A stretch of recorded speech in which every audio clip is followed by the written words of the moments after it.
recession, there's no hell for summer. Please stop the clock, hold back the runner. I'm trying to relax, enjoy myself. Got a few coins, wanna share that well. First round's on me, second round is the sound of the wicked sea. Good afternoon, everyone.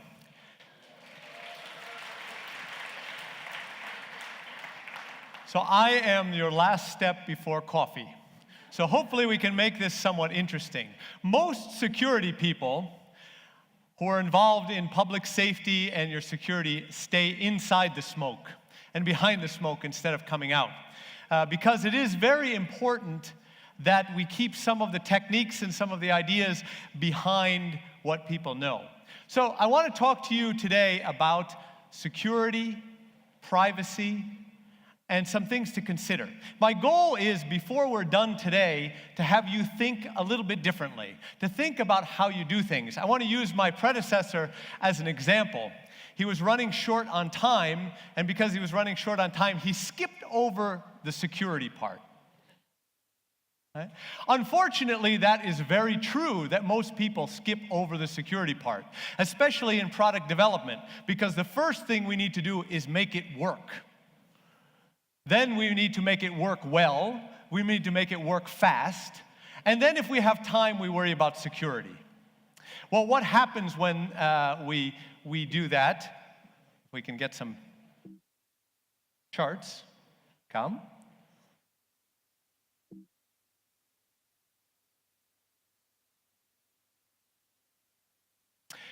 What happens when we do that?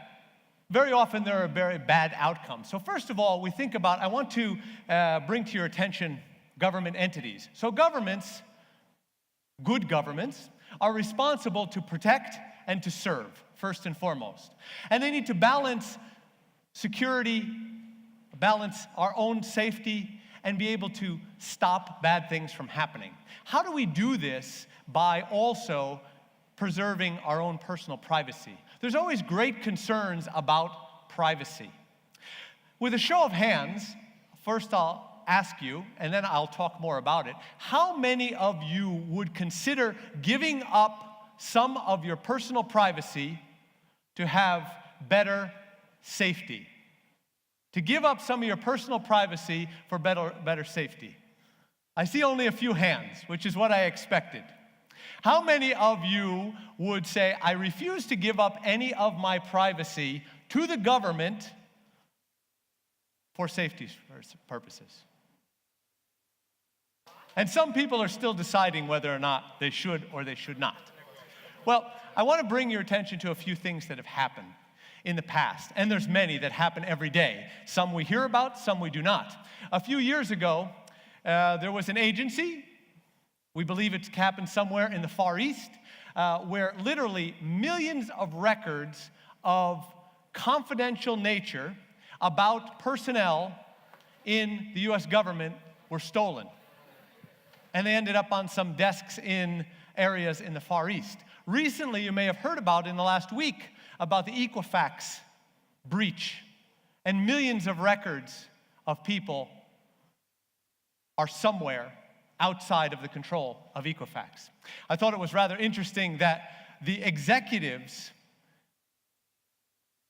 seemed to just coincidentally sell all their stock in the company a day before this was announced. Of course, just a coincidence. Those type of breaches can cost industry, cost people individually a lot of money. And sometimes even things more valuable than money, our reputation, our brands, which ultimately can have economic consequences. So some estimates that we've seen recently, almost $500 billion in annual costs due to cyber crimes.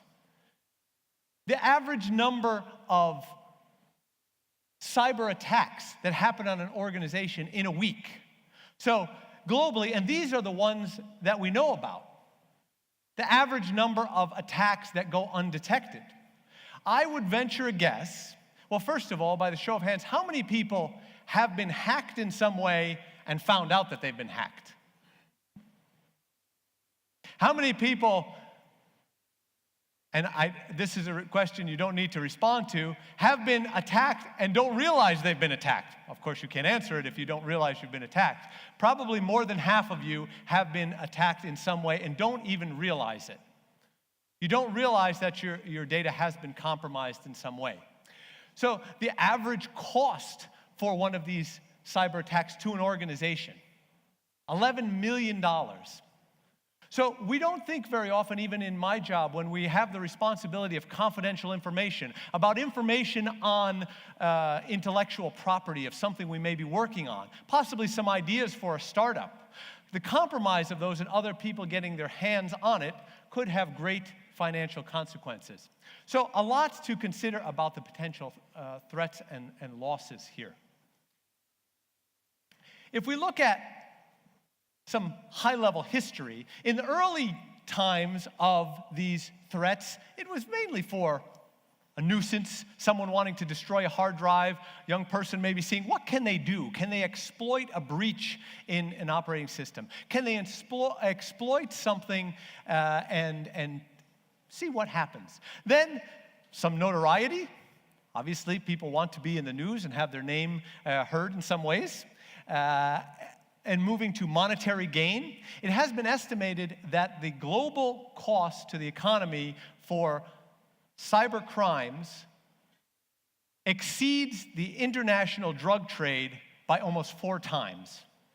So it's a tremendous amount of money. Unfortunately, the global drug trade is very large. 2, also national security and espionage. And this is where I want to bring together the idea of physical security and cyber security. In many worlds, and in my own, I started out, and I have an engineering background, but I spent a lot of time in the physical security realm, understanding how we can assist law enforcement officers, counter-terrorist professionals in being able to keep our environments and our communities safe. And then I was merged with a cybersecurity team. It was like I moved in with a family that I didn't speak the language, I didn't like the food, we smiled at each other once in a while, but there was no interconnection. And very often we see that today. But the two are very closely interrelated. What we are doing with cybercrime, things that are stolen through cyber activity, and the use of data to be able to stop threats that are happening in our communities today, to stop terrorist attacks. Unfortunately, we hear about terrorist attacks all too often, and we can only hope that they stop. But the ones that we hear about are only a small fraction of the ones that are actually stopped. Of course, we don't want to be too open about how these threats were stopped, because when we do that, they find new ways. So the whole idea is, how do we stay ahead of that threat? So the physical world has to come together very closely with the cyber world in how we keep ourselves safe. A couple other things that may be of interest as far as statistics. When we look at fraud, fraud is a huge business. Many different types of fraud, from bank fraud of people trying to steal our identity and use that in a negative way, to insurance fraud, to banking and ATMs, and so forth. Account takeover to the industry. So people taking over accounts, people somehow taking your identity, billions of dollars. I'll tell you a story. I was going with my wife to open up an account for one of our children and putting another name on it, and the bank officer started to ask her, "Oh, you have a business in Florida?" "No." I looked at my wife, "Do you have a business in Florida?" "No." Well, she did have a business in Florida, although she didn't know she had a business in Florida, and somebody else was using her name. We had no idea that that took place. And we had no idea how long it was taking place. Now, they used her identity. They were using it for some tax scams. We found out, thankfully, we've got it taken care of. But other people who have had their identity stolen, sometimes it takes years to get that repaired. That fraud situation, sometimes they have not been able to, and they've almost had to change their identity to allow that to happen, or to allow it to be fixed. So fraud is about 10% of the insurance industry's annual losses of people taking false claims, by taking false identities, or being able to do things in a fraudulent way. So how do we start to detect those patterns? How do we start to detect where we see fraud, where we see various types of crime? A couple other statistics. Did you realize, and some of you probably know this, especially in the data environment, is the amount of data that has been produced in this last year is more than all of the data and information that has been produced in the history of mankind, combined. And the amount of times it's increasing beyond that is believed by 2020, 44 times what exists today. And that's probably a very conservative estimate of looking at how much we produce every day through structured data, through unstructured data, which could be multimedia, voice, video, social media, all different types of data that is out there today. With that, there are a lot of ramifications associated with it. The sources of data are multiplying. In the past, cameras. We see cameras everywhere. For the most part, they would record information for some period of time, it would overwrite it, and it was really never looked at unless something bad happened. But now, with video analytics, with vision computing capabilities, we're able to index that information or index that unstructured multimedia stream and turn it into information, turn it into data, turn it into intelligence in some way. So, when we think about what we may be giving up, I'll plant the seed that we'll get into in more depth, is when you walk down the road, when you're walking into a store or a facility like this and you're recorded, you are giving away some information about you, where you are, where you've been, where you're going. And now with some of the capabilities around that, improvements around facial recognition, around analysis and being able to find people by various attributes, we're able to use that in usually an effective way. Some other things to think about for industry leaders. The amount of data that is coming out and our ability to use it in a constructive way, it's becoming overwhelming. And therefore, the need for data science and data scientists. I have been in the industry for over 30 years, so I've seen tremendous changes in the industry. And for a while, people who were database administrators, administering and monitoring and operating structured databases, all of a sudden were termed as data scientists. Not really. It's like saying somebody who passes out Band-Aids is now a surgeon.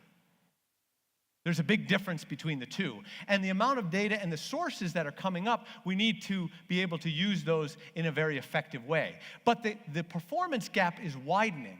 And as we hear about artificial intelligence, what now is being termed as cognitive computing, being able to work as the human mind, the ability to now look at various analytics. What type of insight, what can we draw out of that information? I found the first presentation today to be absolutely fascinating about how information was being gathered about a population in the US of millions of people to make a determination how someone could progress their thoughts and their ideas to become elected as the president, and what they were able to do and how they were able to advise the election committee for the candidate, who subsequently did become the president.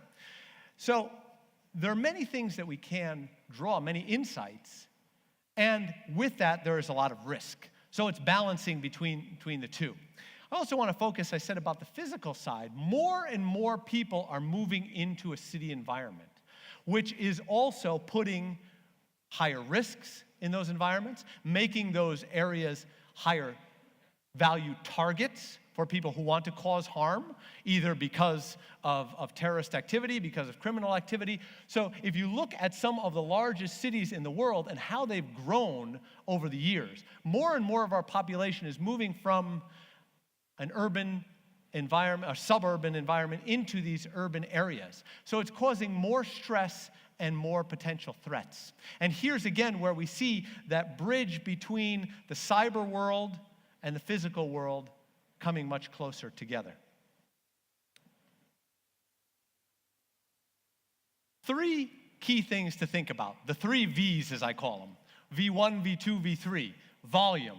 The volume of data, as I said, is multiplying exponentially. The variety and the types of data.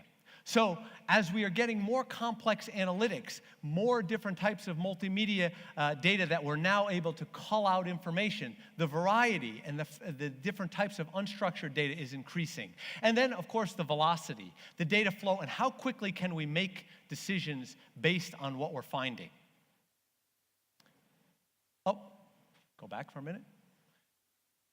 One of my previous managers, who I have the utmost respect for, Mr. Bob Griffin, had a term, and I love this term, it's at the top. The promise of technology is that it can move faster than the speed of threat. So the technology that we have can move faster than the speed of threat. But the challenge is how quickly can we, as humans, assimilate what the technology is telling them. So with all the information that's coming in, how quickly can we use that to determine if and when there is a threat? And very often, we find that the time it takes us to determine that is too late. One of the things that we do in a piece of our technology is we look for and we're able to detect abandoned objects. Some of you may remember the terrorist attack that happened in Boston a few years ago was someone putting a backpack down and then walking away. And then we know the outcome of what happened after that. Well, this happens in many areas where something is put down and it could have catastrophic results. So we have technology that can detect when an object is abandoned.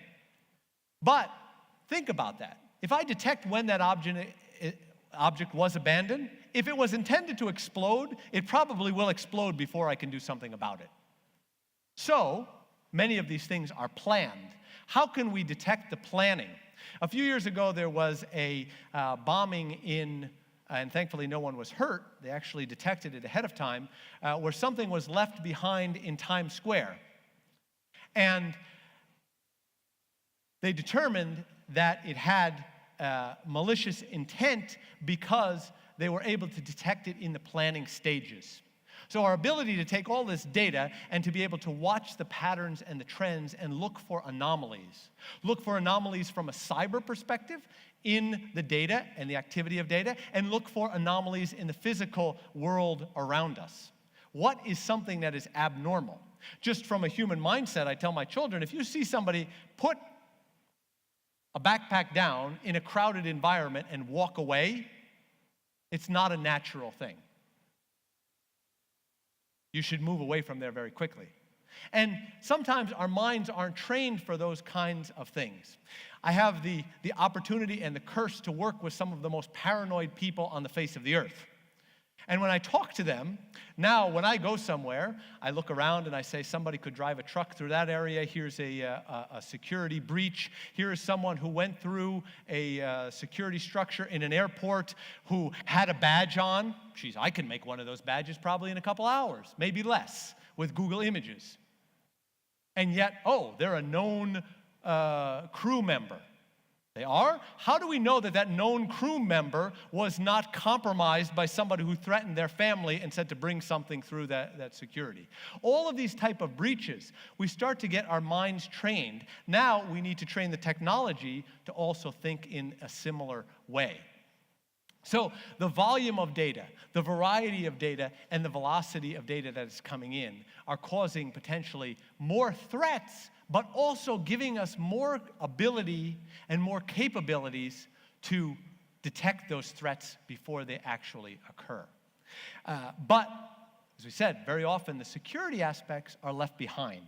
We don't see people really worrying about them until something happens.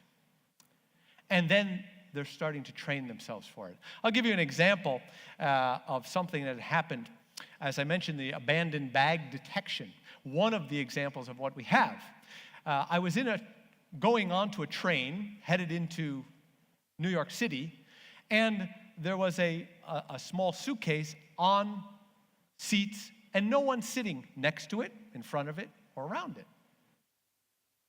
Seemed rather odd. And then people were coming on the train because we stopped at a station. And as they were coming onto the train, people began to sit in front of it, next to it, behind it. Nobody seemed to think anything of the fact that it was left there. So I finally stood up and I said, "Who does this belong to?" And there was a young lady who said, "Oh, I'm sorry, no one was on the train. I put it there for convenience." It was innocent. But no one seemed to be concerned about this and didn't have that idea because these type of attacks didn't happen in that area. I happened to be in Tel Aviv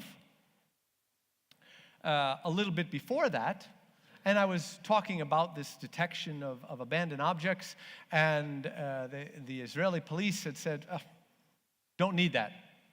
Don't need it? This is an area where threats are a daily occurrence. Why don't you need it? He said it's very simple. Because our citizens are trained, because they know the threats. So if there was an object that was abandoned, he said within seconds, authorities would be notified, people would have cleared away from the area, and they've got that mindset. So in computer systems, in our data analysis, how do we train ourselves for these type of threats? How do we look for these patterns, and how do we deal with it on a regular basis with that volume of data, with the various varieties of data, and be able to use it in a more effective way to protect our assets, our citizens, our environments, and of course, our own personal data? Well, as I said in the beginning, very often people are worried about compromising their privacy and giving up privacy information for security. So I found this comic, which I thought it was rather interesting. If you notice in the center, there is a couple and there's privacy around them, and the privacy is being ripped away to provide a fence of security further on. Is that really what we should be doing? And very often the mindset is, well, I don't want to give up any more of my privacy to some public entity because I don't know how they're going to use that. Are they going to use it for good? Or are they going to use it for bad? How are they going to use that? There's another comic which I found was rather interesting. If you remember a few years ago, there was an attack in San Bernardino, California.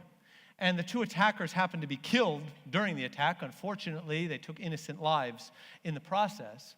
But when the investigation was occurring, they found that they both had Apple devices, and the government wanted to now crack the encryption on that device to be able to see if there were other attacks in the planning stages, if there were other people that were involved that they should go after. So they initially contacted Apple and they said, Apple executives, we'd like you to give us the keys so that we can unlock this. And Apple said, no, we can't do this. Because if we do this, it can potentially put the privacy of millions of users at risk. So by a show of hands, who thinks that Apple should have given those keys to the government? No one? Not even one? One. Okay, thank you. So therefore, I asked the other question, how many people think they should have? Well, subsequently, the government said, oh, we were able to decode it ourselves. There has been some speculation, and I honestly don't know if it was given to them secretly or if they did have groups to be able to crack that code. I believe, given the skill set they have, they were able to crack that code. Personally, I believe that they should have, and I'll explain why. But one of the reasons why there was fear, right, Apple unlocking the door for the Federal Bureau of Investigation, but behind them, right, could that now be used by hackers? Could it be used by various regimes that have bad intent, et cetera, et cetera? So it could open people's privacy up to others that they don't want. Well, I will tell you, when we think about that, privacy and security, well, we want to maintain our privacy. And very often we don't want, and what we said here is just about all of you, said, well, I don't want to give up my privacy. Well, I will tell you, you give away more of your private information on a daily basis than you would probably like to think about or realize in many ways. So when you give away that data, or you make it available to those who have malicious intent.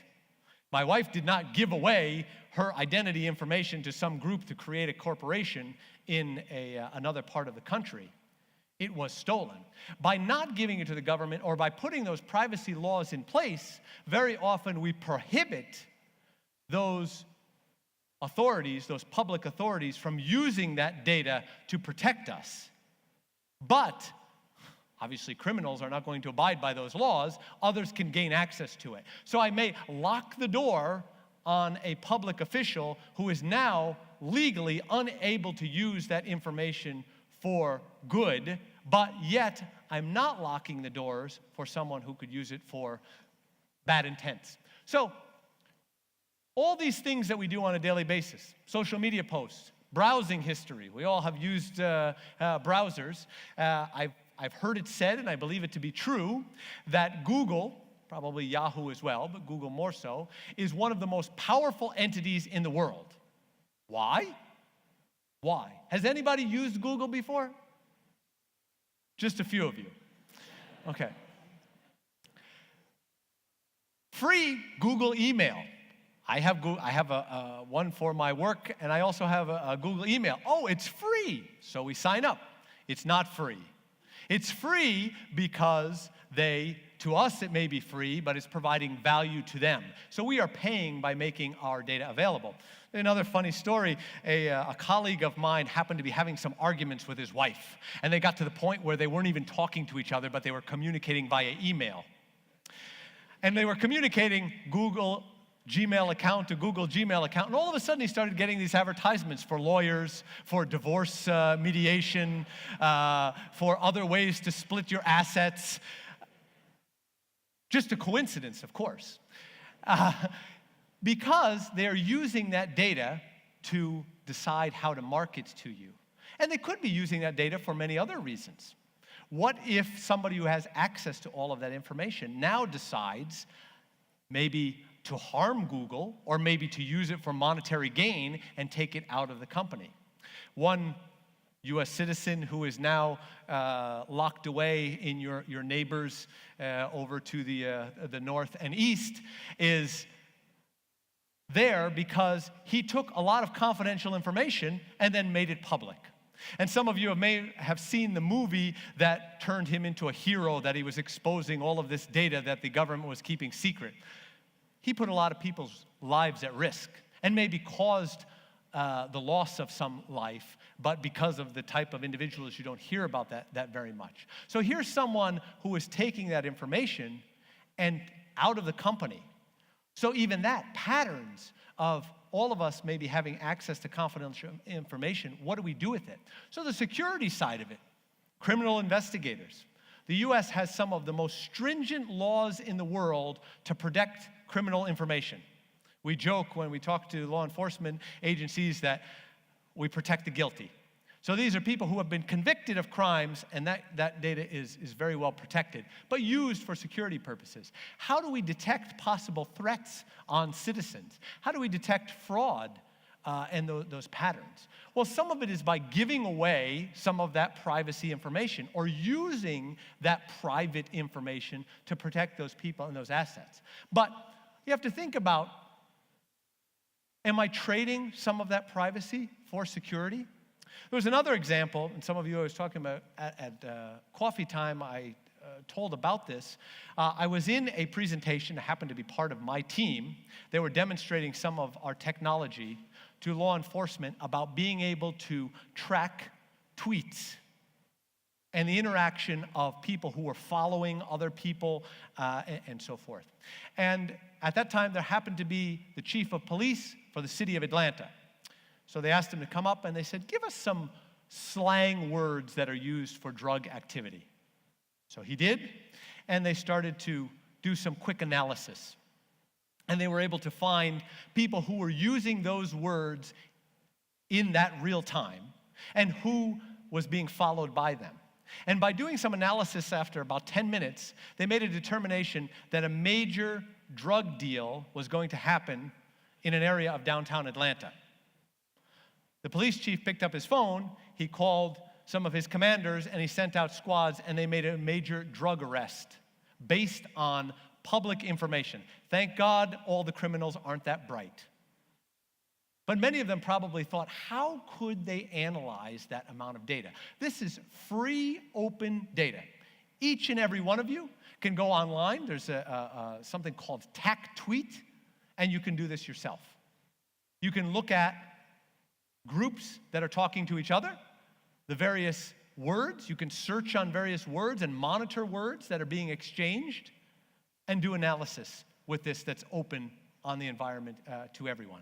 So all of those people are giving away things that they may not realize is publicly available, and combined with thousands, if not millions, of other tweets and social media information can make some determination. So we do, on a daily basis, give away some of our privacy for various reasons. Hopefully for security, but not always. Sometimes to the bad guys. So who can you trust when you do this? So other reasons why we may give away some of our privacy. Has anybody ever used a navigational GPS device? Only a few. Same people who used Google, I would imagine. By doing that, we are doing it because it's convenient. Right? I need to get from point A to point B, and I need to do it as quickly as possible, and I do this. By doing that, I am communicating my location, where I am, where I'm going. Who am I communicating it to? Who has access to it? Other things I may be looking at, targeted marketing, as I said. We're providing search information, things about us. And one of the reasons why I asked our first presenter from Cambridge Analytics about how they did analysis for maybe people who are not using social media. We are all creating some persona by what we put out on the internet. We are all creating some understanding of ourselves. Now the question is it an accurate understanding of who we are or not? And in some cases it may be, because it's a combination of a lot of different things. In some cases it may not be. I do a lot of work helping youth, teenagers, young adults, and I have a young person who works very closely with me. Wonderful individual, and he happens to live out in the woods in Pennsylvania, and he's a big hunter, and he happens to be rather conservative. But if you look at the things he posts online, I've advised him, I said, no one will ever give you a job. So what do you mean? I have free speech. Yes, you do. And guess what? All of those people who are looking at your credentials, they have the free access to look at your free speech and make a judgment of what type of individual you are, and they may consider you to be too extreme for a particular job. So when you look at that, what persona are you leaving behind? Another show of hands, how many people have Googled themselves? Just a few? Some. More than before. More than the people who have done navigation. I would suggest that all of you Google yourselves, Yahoo yourselves, any other search engine which you may feel comfortable with, and do it on a regular basis and find out what comes up. I had an employee of mine who I sent to Puerto Rico for a project. He's a PhD in vision computing, in accessibility. He's been in that field, and he's been a PhD probably for 25 years. Very well known, very well published. And I got a call. Said, your employee is in jail. What did he do? Well, he did something we found out about 30 years ago. So when he was in college, he happened to be drinking one night and went out with some friends and destroyed some property. Nothing really too serious, but they found that in his background. So when he went to the police force, this person has a criminal record. I never knew he had a criminal record. So I had to can I speak with him? What did you do? Well, I really don't remember exactly what I did. They told me I did this. I was too intoxicated to remember. And anyway, he was cleared of that crime. But the reason I mention this is that he had some aspect of his life that really was no longer important in reality. And it was something that was cleared, but it still was a mark on his record. And now, with the ability to access not only current data, but older data, it makes it more difficult for us to be able to hide these things. We may have a persona that we don't want to see. I was asked to speak at the Polytech in Lviv the other day, and interestingly, the professor, before I got there, asked the class to find information about me. And some of what they found was true, and some of it was not true because it was somebody else with the same name. It happened to look a little similar, so they were telling me some things that were true, but some were not. So when you look at what comes up with your name, what do you want to show? What are you giving up? Because anybody can look at a lot of that information. So how much of your privacy are you giving away? So when we think about not wanting to give up our privacy to government officials, we do have to consider how much of our privacy we give up willingly for the sake of convenience, or that we don't give up for the sake of willingness, but that it is now available. And that's how we get personalization. That's how we understand how cars may be marketed to us, or how we may be influenced through elections because of what they have found out about us. So it's very important to think about what you are giving up for the sake of convenience. We live in this world. The idea behind that is privacy has to be deliberate now. It can't just be governed through the sake of laws, and we can't say we are going to put very strict laws in place, because very often that stops the good guys from protecting us. Now, there are oppressive regimes and so forth and can use it in bad ways, but by the way, the hackers, the people who may be threatening either our assets, our lives, our property, our businesses, our intellectual property, they are not governed by these laws. So privacy has to be deliberate. You need to take an active role. As all of you being savvy in the technology world need to think about how you will protect your own privacy. What do you put out willingly? What do you make available that is okay because it's fairly innocent? And what things do you want to protect and not make available? And what things that may be out there that now you want to push down? There are ways and techniques to say, this is something maybe I did, not terribly proud of, or it doesn't really show the aspect of who I am, and I want to push it down on the search engines. There's ways to do that.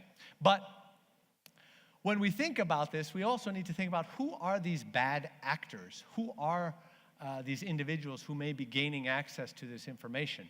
Cybersecurity, cyber threats, and physical threats are in fact real in every corner of the world and in every aspect of the technology of life if we are connected in some way.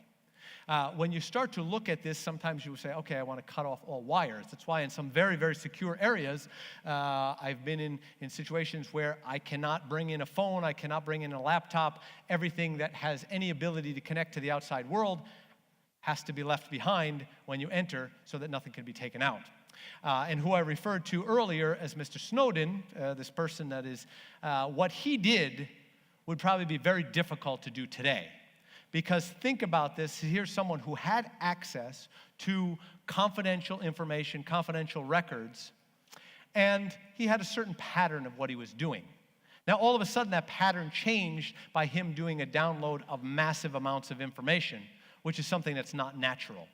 So it was an insider threat. So threats come from the outside, but they can also come from the inside. You as business owners, as either large established business or new established businesses, what are your core assets and how are you protecting them? So it's something that we need to really take into our own concern on a daily basis. And unfortunately, as we said, it seems to be the thing that's left over that we don't think about until the end if we've got time. So public sector infringing on our privacy, yes, it's important, but nowhere near as bad as the bad actors that are out there in other ways. So I want to, as we're finishing up, I'm just running out of time here. Has anybody heard of Mr. Frank Abagnale? Anyone? Yes, a few people? There is a movie that was called Catch Me If You Can about his life. I had the opportunity to listen to Mr. Abagnale speak not too long ago, and Mr. Abagnale was a crook, and he was a really good one. And he traveled millions of miles and made millions of dollars. Didn't cost him a thing. He impersonated a pilot, a doctor, lawyer, many different things. He flew around the world in the cockpit of Pan American planes. I can say that because they're out of business now. He said he never flew the plane, but he got on by watching, understanding these people. So they asked him, what would you do today if you were in the same role? Now he has spent the last almost 40 years of his life using his skills as a criminal to be able to help the government from stopping some of these crimes. So they said, what could you do with technology today? He said, I could have turned tens of millions to hundreds of millions. And they asked for an example. He said, well, I'll give you an example. I can go into an airport and I can take a picture of you, and then I can go to something called Pit-Pat, and I could look and see if I can do a face match, and then I can determine who you are, and through some casual conversation, ask you about your family, where you're from, your birthday. He said, with a few answers, I'm 90% there from stealing your identity. Casual conversation and a simple picture on the phone. So things like this can happen, and I won't have time to go through all of the details here, but really what we need to consider, because each of us leaves this giant trail of digital exhaust in everything we do. We leave things behind through social media, through our daily activities of what we're doing, how we're being recorded. How are we going to monitor and protect that? So to end, I want you to think about, one, how you take control. As I have all of this digital footprint of things that I'm involved in and accessing, how do I cultivate and monitor how I'm using them?